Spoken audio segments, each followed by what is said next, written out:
So you drive across country, as we see in the film, with your best friend Annika, and you guys have a lot of fun, and then you go through all sorts of rural towns, and then you land in LA.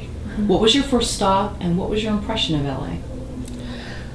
When we got into Los Angeles, it was actually raining, so that never happens in Los Angeles, and it was night, so it was really anticlimactic. But we knew where we were going. We knew we were going to be safe. We were going to be with Holly. We knew we were going to be in her guest house and, you know, with her family.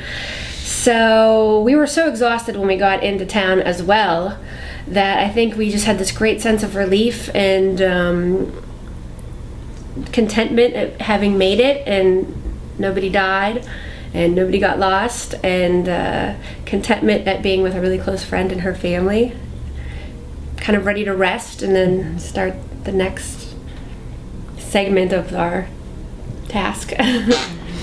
So in the film, your friend Annika would turn to you every now and then and ask, are you happy? So what about being in a band makes you happy, and is rock and roll your adoptive family? Oh, yeah, that's probably safe to say. I do think that rock bands are a lot like family. They are not just about making the music, and I think people relate to that too when they find a favorite band. I mean, first the music comes to you and you relate to a message, and then you want to know, what do you have in common with the person that wrote this song and what's going on in their life, and it usually extends to the entire band.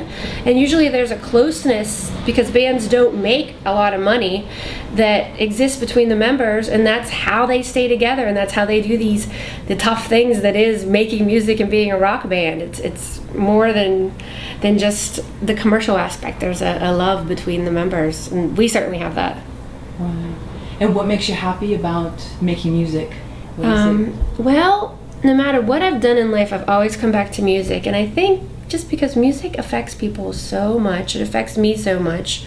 Music's like a drug, right? You can be in a really bad mood, and then you can go and put on a song and it will change completely.